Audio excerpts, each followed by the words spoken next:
What would you do if the most dangerous man in the Caribbean chose you to be his wife, but he hadn't spoken a single word in 20 years? No one knew why Kang Jae-won went silent. Some said he was cursed. Others whispered about a tragedy so brutal it stole his voice forever. For 2 decades, he ruled Trinidad's underworld without uttering a sound, until Jennifer, a broke, loud-mouthed event planner, accidentally dumped an entire tray of food on his $15,000 suit. She should have been killed for that disrespect. Instead, he made her an offer that would change everything, become his wife, and he'd give her $5 million. She said yes. Big mistake. Because Jennifer is about to discover that some silences hide deadly secrets, and making a monster fall in love might cost her everything. If you love intense mafia romance with unforgettable characters, hit that subscribe button and turn on notifications because this story will have you on the edge of your seat. Drop a comment telling me if you'd marry a man who couldn't speak, and let's get into this wild ride. Jennifer Baptiste had exactly $3.47 to her name when she made the worst decision of her life. She accepted a catering job at the Eclipse, the most exclusive nightclub in Port of Spain, Trinidad, a place where regular people didn't go unless they had a death wish or connections to people who issued death wishes. The Eclipse wasn't just a club. It was the headquarters of the Kang Corporation, a legitimate business empire on the surface, but everyone knew it was a front for the Korean-run criminal syndicate that controlled half the Caribbean's underground economy. Jennifer didn't care about any of that. She cared about the $5,000 they were offering for one night's work, enough to pay her grandmother's medical bills and keep the electricity on for 3 months. At 26 years old, with a business degree she couldn't use because nobody wanted to hire a woman who spoke her mind too loudly, she'd learned that sometimes survival meant dancing with the devil. The Eclipse was everything she expected: dark, expensive, and filled with dangerous-looking people in suits that cost more than her entire wardrobe. Jennifer wore her best black dress, tied her locks into a high bun, and told herself to keep her head down and her mouth shut for once in her life. That plan lasted exactly 14 minutes. She was carrying a tray of fancy appetizers, things with names she couldn't pronounce, when she backed into something solid. The tray tilted. Time slowed down. She watched in horror as 12 perfectly arranged hors d'oeuvres flew through the air in a perfect arc toward a man sitting alone in the VIP section, a section she'd been specifically told to avoid. The food landed on his lap. On his clearly expensive black suit. On what she would later learn was a custom-made Italian shirt worth more than a used car. The entire club went silent. Not the normal kind of quiet, but the kind of silence that happens right before someone gets killed in a movie. Every single person turned to look at her, and the expressions on their faces ranged from shock to pity to the kind of fear you see in horror films. "Oh my God, I am so sorry." Jennifer grabbed napkins and did the absolute worst thing possible. She started wiping at the man's lap, talking a mile a minute like she always did when she was nervous. "I didn't see you there. I was walking backwards, which I know is stupid, but there were so many people and I'm so sorry. This is my first time here and I really need this job, and please don't get me fired because my grandmother needs her medications and the landlord is already threatening to." She looked up. And forgot how to breathe. The man was beautiful in a terrifying way. Sharp jawline, pale skin that contrasted dramatically with his all-black attire, dark eyes that seemed to look straight through her soul. He was probably in his early 30s, with perfectly styled black hair and an expression so cold she felt frost forming on her skin. But what struck her most was the absolute stillness of him. He didn't move. Didn't speak. Didn't even seem to breathe. He just stared at her with an intensity that made her knees weak.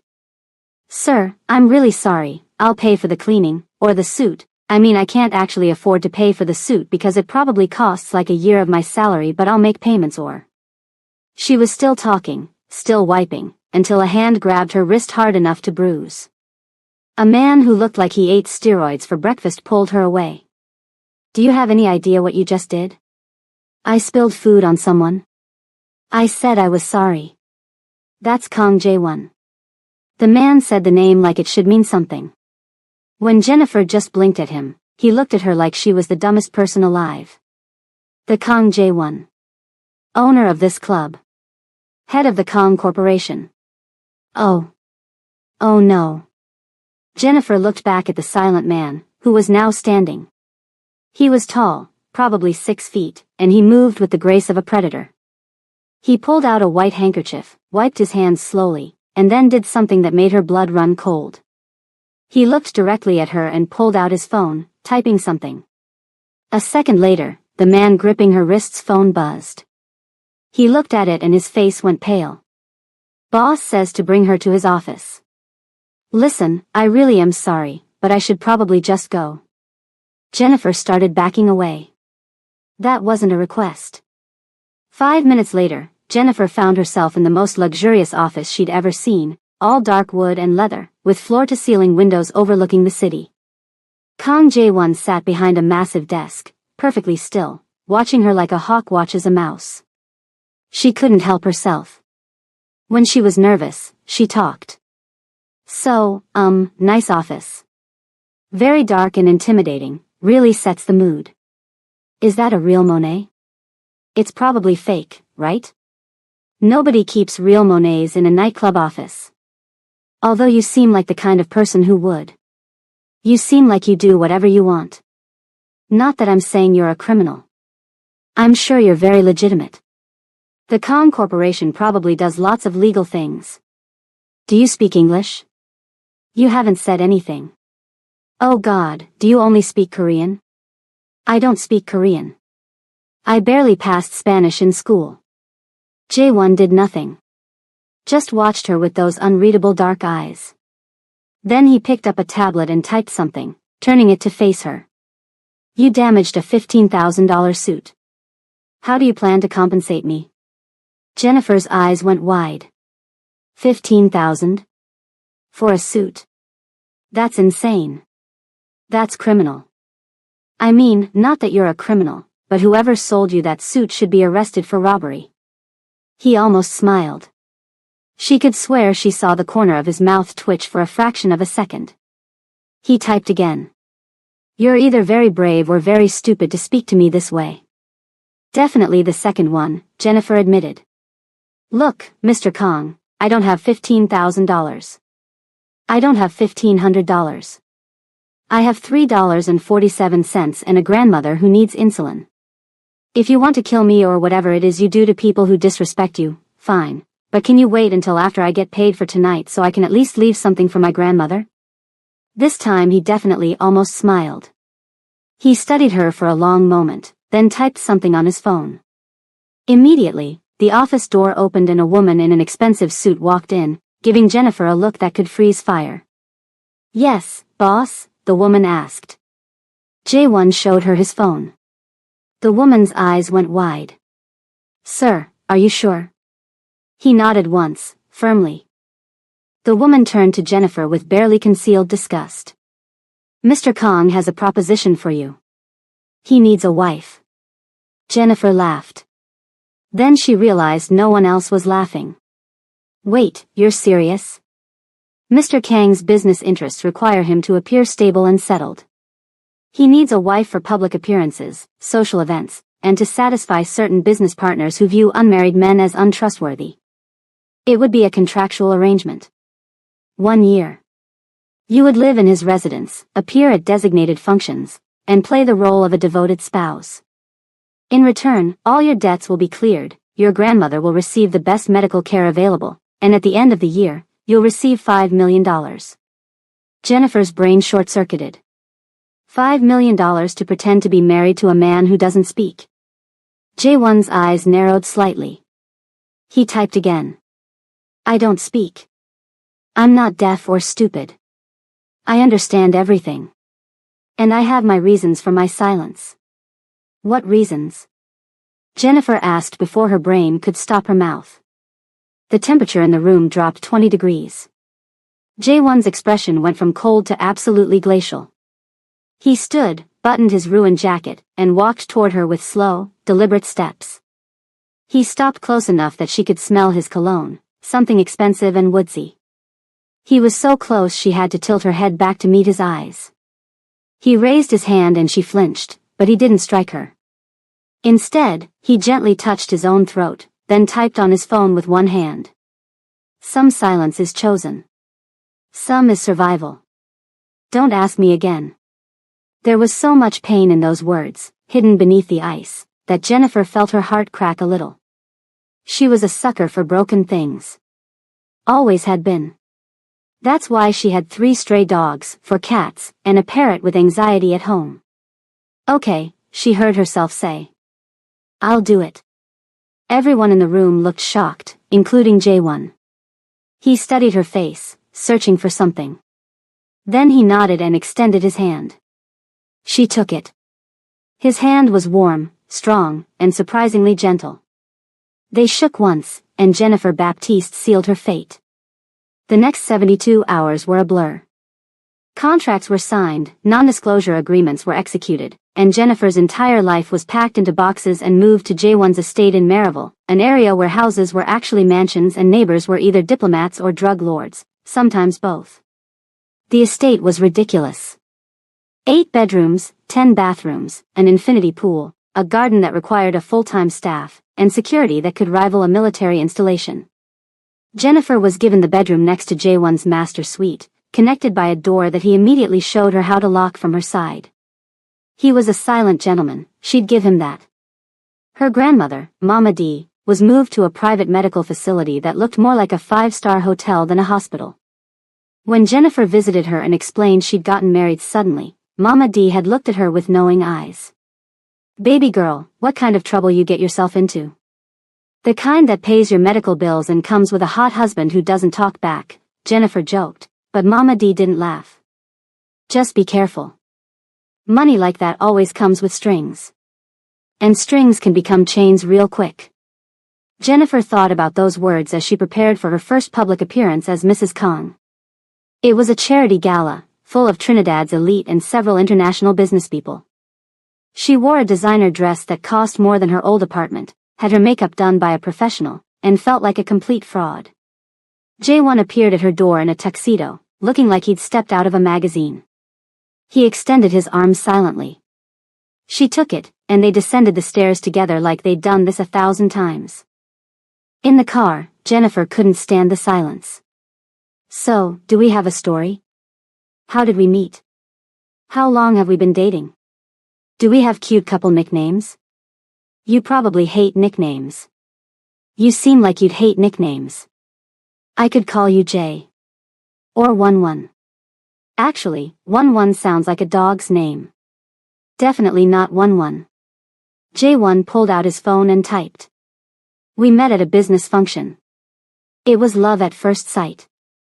We'd been secretly dating for 6 months and married quickly because we couldn't stand to be apart. Keep it simple. Love at first sight? With you? No offense, but you're kind of terrifying. He looked at her, and there was something almost playful in his eyes. He typed, You're not afraid of me. I'm absolutely afraid of you, Jennifer corrected. I'm just bad at showing it. My mouth doesn't have a fear setting, only a nervous rambling setting. This time she definitely saw it. The tiniest quirk of his lips.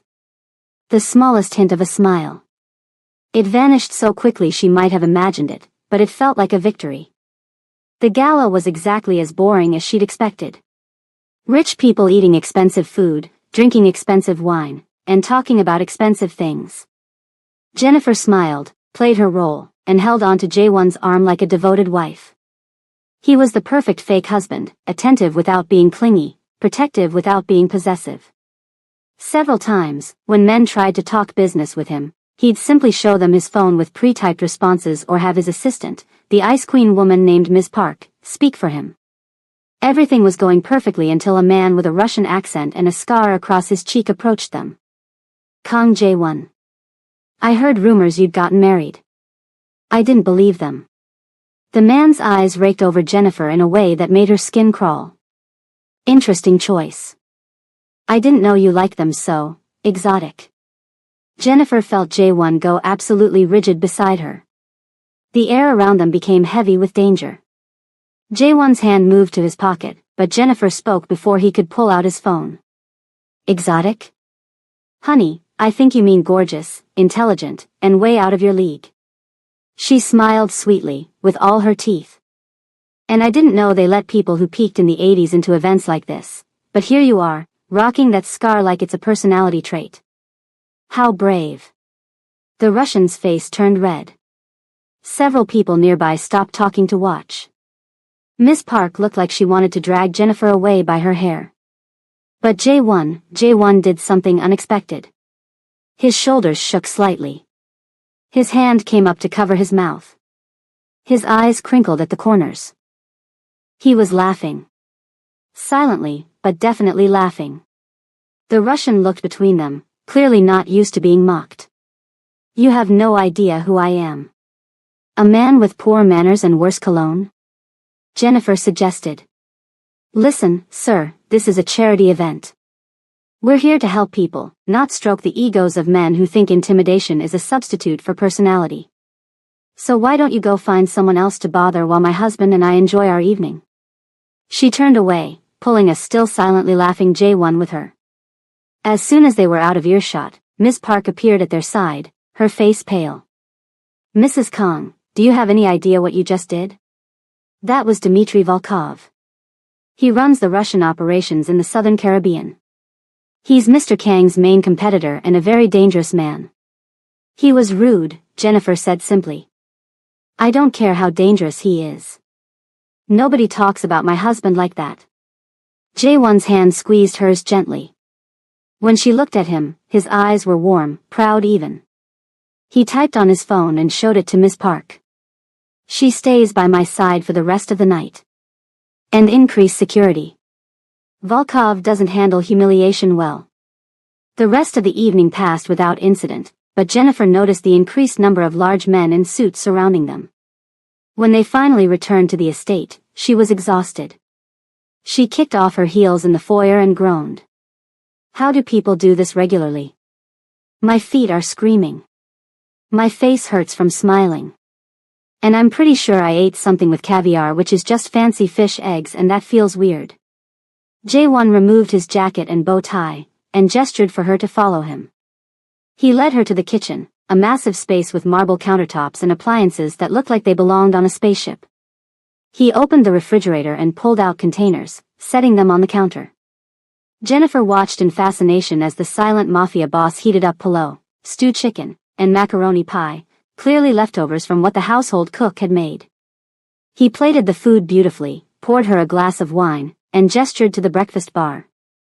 You cook? Jennifer asked, settling onto a stool. Or heat up food? Either way, I'm impressed. And starving. That fancy food was tiny. Like, why even bother? Just give me one good meal instead of 12 tiny confusing ones. J1 sat across from her with his own plate. He didn't eat immediately, just watched her take her first bite. When she moaned in appreciation, he finally started eating, and she could swear she saw the hint of a smile again. They ate in comfortable silence, which was new for Jennifer. She usually filled every quiet moment with chatter, but there was something peaceful about sitting with him. He had a way of making silence feel intentional rather than awkward. After dinner, he walked her to her room. At the door, he pulled out his phone. You did well tonight. Thank you for defending me. Of course, Jennifer said. We're supposed to be married. That's what spouses do, right? Have each other's backs. He looked at her for a long moment, something unreadable in his dark eyes. Then he reached out and gently touched her cheek, just a brief brush of his fingers, before nodding goodnight and walking to his own room. Jennifer touched her cheek where his fingers had been and wondered what she'd gotten herself into.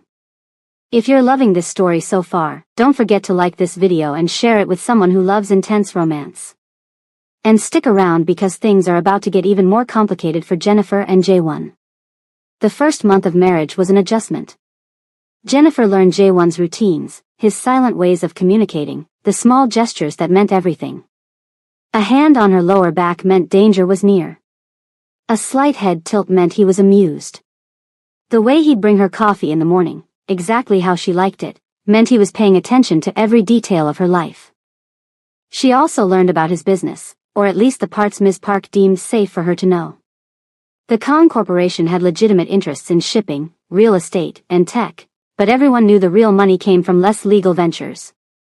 J1 controlled most of the high-end smuggling operations in the Caribbean, had connections to cartels in South America, and apparently had enough dirt on government officials to topple administrations. Despite all of that, Jennifer found herself liking him. He was kind in quiet ways. He never raised a hand to her, never even raised his voice because he had no voice to raise. When she talked, which was constantly, he listened with full attention. When she showed him videos on her phone of her rescue animals, he watched every single one and then arranged for them all to be brought to the estate, complete with a veterinarian on call. "You didn't have to do this," Jennifer said, watching her dogs run around the massive garden like they'd won the lottery. J1 typed, "You missed them. You're less talkative when you're sad. I don't like when you're quiet." Her heart did a weird flip. "You like when I talk. Most people tell me to shut up. Most people are idiots." He paused, then added, "Your voice is nice." That was the moment Jennifer realized she was in trouble. Real trouble. The kind that had nothing to do with Mafia business and everything to do with the way her heart raced when he was near. The second month brought danger. Dmitry Volkov hadn't forgotten the humiliation at the gala. A shipment of J1s was intercepted. One of his warehouses was burned down. The attacks were strategic, designed to provoke a response. Jennifer knew something was wrong when J1 came home with blood on his shirt. Not his blood, thankfully, but blood nonetheless. She found him in his study, staring out the window with that perfectly blank expression he wore when he was actually feeling everything. "Are you okay?" she asked softly. He didn't turn around. Didn't acknowledge her. She should have left, given him space, but Jennifer had never been good at should. She walked up behind him and did something bold. She hugged him from behind, wrapping her arms around his waist and pressing her cheek against his back. J1 went absolutely still. For a moment, she thought she'd made a terrible mistake. Then, slowly, his hands came up to cover hers. He held her hands against his chest, and she could feel his heartbeat, racing fast despite his calm exterior. They stood like that for a long time. No words, no phones, just presence. When he finally turned around, his eyes were softer than she'd ever seen them. He cupped her face in both hands, searching her expression for something. Then he leaned down and kissed her forehead, soft and lingering, before stepping back and leaving the room. Jennifer stood there, touching her forehead, her heart absolutely racing. This wasn't supposed to happen. This was a business arrangement. A one-year contract. She wasn't supposed to fall for the silent Mafia boss who brought her coffee and made her laugh and kissed her forehead like she was something precious. But she was falling anyway. The third month, everything changed. Jennifer was shopping in Port of Spain with 2 bodyguards when a car pulled up beside them. She barely had time to register the danger before someone grabbed her, a cloth covered her mouth and nose, and the world went dark. She woke up in a warehouse, tied to a chair, with a pounding headache and Dmitry Volkov standing in front of her. "Good, you're awake," he said in that accented voice. "I was beginning to worry I'd used too much chloroform." "You know, there are better ways to get a woman's attention," Jennifer said, her mouth running before her brain could stop it. "Flowers, chocolate, maybe a nice dinner. Kidnapping is really more of a red flag." Volkov backhanded her across the face. Pain exploded in her cheek, and she tasted blood. "You have a smart mouth. Let's see if you're still joking when I send pieces of you to your husband." "Wow, straight to dismemberment. You really don't know how to build suspense, do you? This is why Russian novels are so long. You guys have no concept of pacing." He hit her again, harder. This time, her vision blurred. Through the haze, she heard him talking. Kang Jae-won thinks he's untouchable. Silent and superior. But everyone has a weakness. And apparently, his weakness is a loud-mouthed black woman with no sense of self-preservation. Volkov pulled out his phone. "Let's call him, shall we?" "Oh wait, he doesn't take calls. He doesn't speak. How convenient." He sent a text instead, probably with a photo of Jennifer tied up and bleeding. Then they waited. It took 17 minutes. Jennifer counted every single one, distracting herself from the pain by analyzing the warehouse's structure, looking for exits, and mentally cataloging every crime show she'd ever watched. When the warehouse door exploded inward, she almost cried with relief. Jae-won walked in like an avenging angel, dressed in all black, flanked by a dozen armed men. But it was his face that terrified her. She'd never seen such pure rage. His eyes were wild, feral, dangerous in a way that made Volkov's violence look like child's play. Kong. Welcome. Volkov pressed a gun to Jennifer's head. Let's negotiate. Your operations in the southern region for your wife's life. Jae-won held up his phone. The message was simple, no. Jennifer's heart sank until she saw his face. He was looking directly at her, and his eyes were saying something completely different. Trust me. She nodded, just slightly. Everything happened at once. The lights went out. Jennifer threw herself sideways, chair and all. Gunfire erupted. Someone cut her bonds in the darkness. Strong hands pulled her up, and she knew those hands, knew the way they held her carefully even in the midst of chaos. Jae-won pushed her behind him, shielding her with his body as his men secured the warehouse. When the lights came back on, Volkov was on his knees, bleeding from a shoulder wound, surrounded by Jae-won's men. You're making a mistake, Volkov gasped. Kill me, and the Russians will come for you with everything they have. Jae-won pulled out his phone, typed something, and showed it to Volkov. Whatever it said made the Russian's face go white. That's not possible. Those files are encrypted. Jae-won typed again, showed the message to Ms. Park, who had appeared from somewhere. She smiled coldly. Mr. Kong says he's had access to your organization's financial records and communication logs for the past 3 years. He has evidence of your skimming money from your bosses in Moscow, selling their secrets to the Chinese, and plotting to take over their operations. He's already sent this information to the appropriate people. You'll be lucky if they kill you quickly. Volkov lunged at Jae-won, but he was too slow, too injured. Jae-won sidestepped easily and delivered a single, brutal punch that dropped the Russian like a stone. Then he turned to Jennifer, and the rage melted into concern. He gently touched her bleeding lip, her bruised cheek, and something happened. His face contorted in pain, in fury, in something deeper. His mouth opened. She could see him struggling, fighting with himself. The sound was rough, broken, barely audible. I'm sorry. Jennifer's eyes went wide. Did you just... But he was already shaking his head, pressing his fingers to his lips like he could take the words back. He looked terrified, vulnerable in a way she'd never seen. Jae-won, she whispered. It's okay. It's okay to speak. He shook his head violently and pulled out his phone. Not here. Not now. We need to leave. The trip back to the estate was silent, but it was a different kind of silence. Jae-won held her hand the entire way, his thumb rubbing gentle circles on her skin. Every few minutes, he'd look at her injuries and his jaw would clench. At home, he personally tended to her wounds, his touches feather-light, his eyes full of guilt.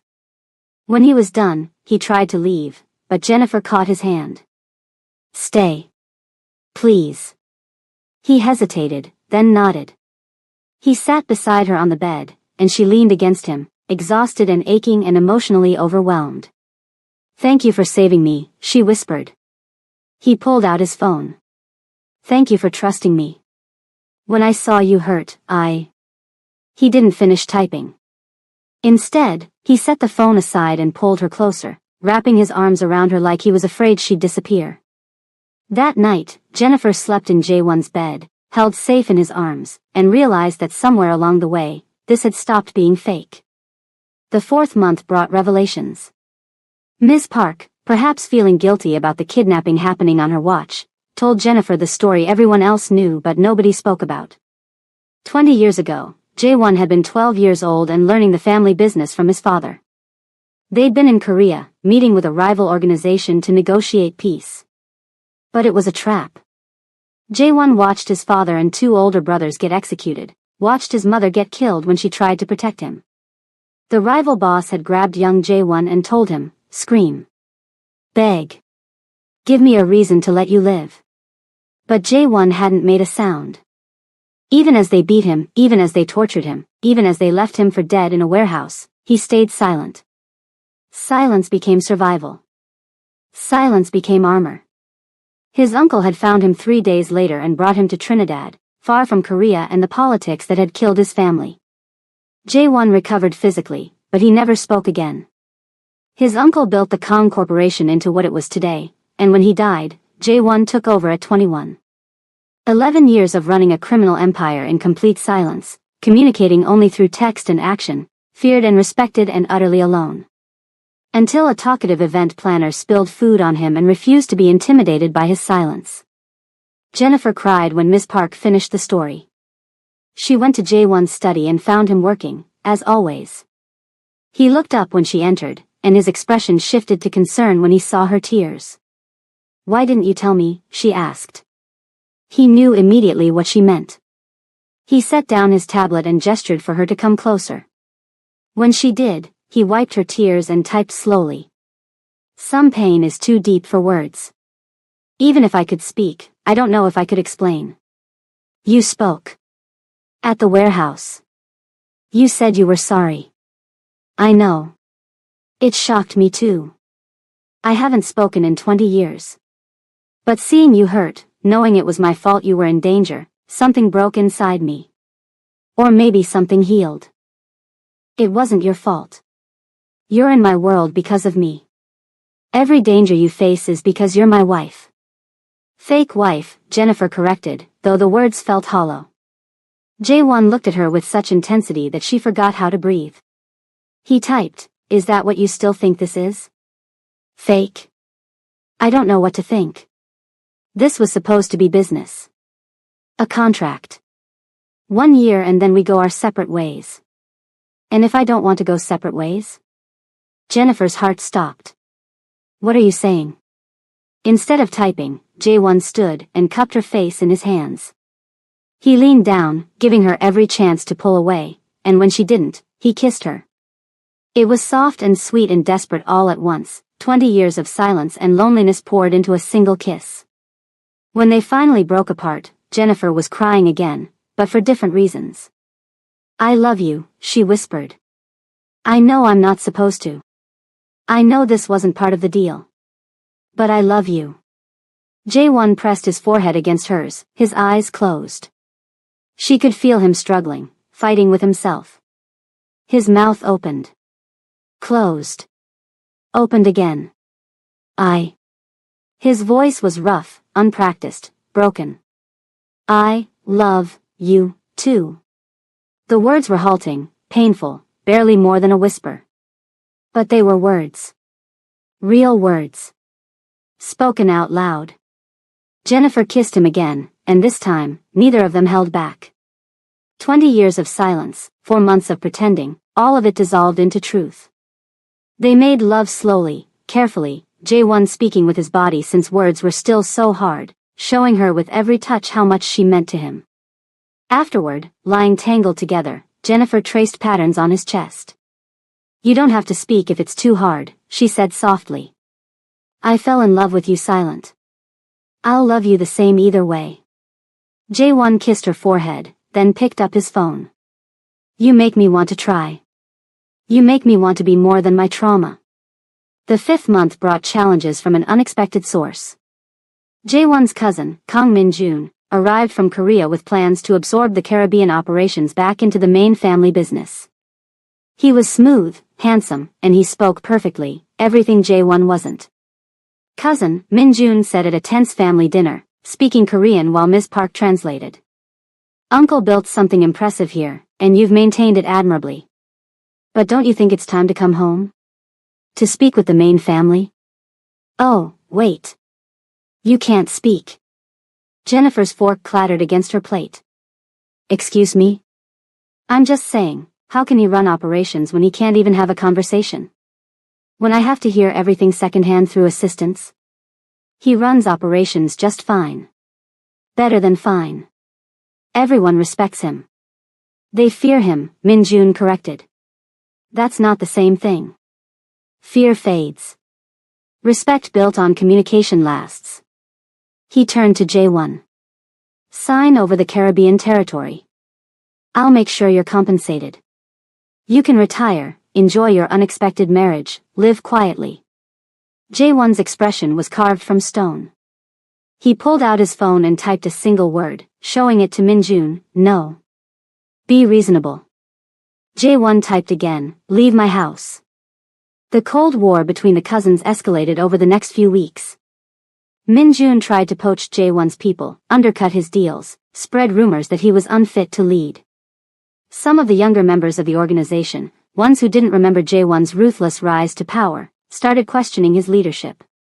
It all came to a head at a meeting of the territory's major players. Representatives from the various criminal organizations that worked with or against the Kong Corporation gathered in a neutral location, an old plantation house converted into a conference center. Min-jun called for a vote of no confidence. My cousin is a relic, he said smoothly. A silent ghost holding on to power through fear and violence. The organization needs a leader who can negotiate, communicate, adapt to the modern world. Someone who can speak. Jennifer watched Jae-won, saw the tension in his shoulders. She knew this was killing him, this public challenge. He pulled out his tablet, prepared to type his defense, but his hands were shaking slightly. She couldn't stand it. She stood up. May I say something? Min-jun smiled condescendingly. This is business, Mrs. Kong. Perhaps you should. Sit down and let the men talk. Jennifer finished. Yeah, I've heard that before. Here's the thing. I've spent 5 months married to Jae-won. I've seen how he runs his organization. You want to talk about communication? He communicates more in silence than most people do with 1,000 words. You want to talk about leadership? His people are loyal not because they fear him, but because he's fair. He protects his own. He doesn't waste time with empty promises or smooth talk. When he makes a commitment, he keeps it. She walked around the table, building momentum. You think being silent makes him weak? I've watched him negotiate deals with a tablet and a death stare that would make grown men weep. I've seen him coordinate complex operations with nothing but hand signals and strategic planning. His silence isn't a weakness. It's a choice. It's control. And frankly, in a world full of men who talk too much and say too little, I'll take the silent man who means every single gesture over the smooth talker any day. Min-jun's smile faded. This is highly irregular. She's not even. Not even what? Not even part of the organization? I'm his wife. That makes me exactly part of this. And I'm telling you right now, you try to take what's his, and you'll find out that I'm not just talkative. I'm vindictive. Several of the older members chuckled. One of them, a scarred man who ran the arms dealing side of things, spoke up. The girl has a point. Jae-won has been fair and consistent. Profits are up. Territory is secure. Why fix what isn't broken? Another nodded. Min-jun promises modernization, but I remember him from Korea. He's ambitious. Men who are too ambitious make risky decisions. The tide turned. When the vote was called, Min-jun lost decisively. He left Trinidad the next day, furious and humiliated. That night, Jae-won took Jennifer to the balcony of their bedroom, overlooking the city lights. He held her close, and then, slowly, in that rough, unpracticed voice, he spoke. Thank you. For fighting for me. Each word was a struggle, but he pushed through. Jennifer turned in his arms, cupping his face. Always. That's what love means. We fight for each other. I want this real. He touched the wedding ring on her finger, the one that had been just a prop. Not contract. Real marriage. Real life. You, me, forever. Are you proposing to your own wife? Jennifer asked, laughing through tears. Yes. The word came easier this time. Marry me. Again. Real. Yes. Yes, absolutely yes. He kissed her then, deep and passionate, and Jennifer felt like her heart might burst from happiness. The 6th month brought an actual wedding. Not the quick courthouse signing they'd done for the contract, but a real celebration. Jennifer wore a dress that combined traditional African and Korean elements, a gorgeous blend of cultures. Mama D was there, healthy and happy, crying from the front row. Jaewon's people filled the other seats, and for once, the dangerous criminals looked like regular wedding guests, smiling and celebrating. When it came time for vows, everyone held their breath. Jaewon stood at the altar, holding Jennifer's hands, and spoke. His voice was getting stronger with practice, though still quiet, still rough around the edges. Jennifer Baptiste. You came into my life like a hurricane. Loud, chaotic, impossible to ignore. He paused, gathering strength. For 20 years. I was silent. Safe in silence. Then you made me want to speak. Want to laugh. Want to live. His eyes were bright with emotion. You saved me. I love you. I will protect you. Cherish you. For all my days. There wasn't a dry eye in the place. When Jennifer said her vows, her voice strong and sure, promising to love him in silence or in speech, in danger or in peace, in this life and whatever came next, Jaewon smiled. A real, full, genuine smile. And then he laughed. It started as a quiet sound, rusty from disuse, but it grew. He laughed with joy, with relief, with the pure happiness of a man who'd finally found his voice and his home. The crowd erupted in applause. The final months of that year were the happiest of Jennifer's life. Jaewon spoke more, though never much. He was careful with words, treating them like precious things, which made every "I love you" mean everything. They ran the organization together, Jennifer's quick thinking and social skills complementing his strategic mind and quiet authority. They were a team, in business and in life. She got pregnant in month 9, a surprise that left them both shocked and thrilled. Jaewon cried when she told him, actual tears streaming down his face as he held her and whispered, "Thank you," over and over. When their daughter was born, a beautiful girl with Jennifer's warm brown skin and Jaewon's dark eyes, he held her and spoke clearly for the first time, his voice full of wonder. "Hello, little one. I'm your father. I love you so much. I promise I'll always protect you. And I promise you'll never know the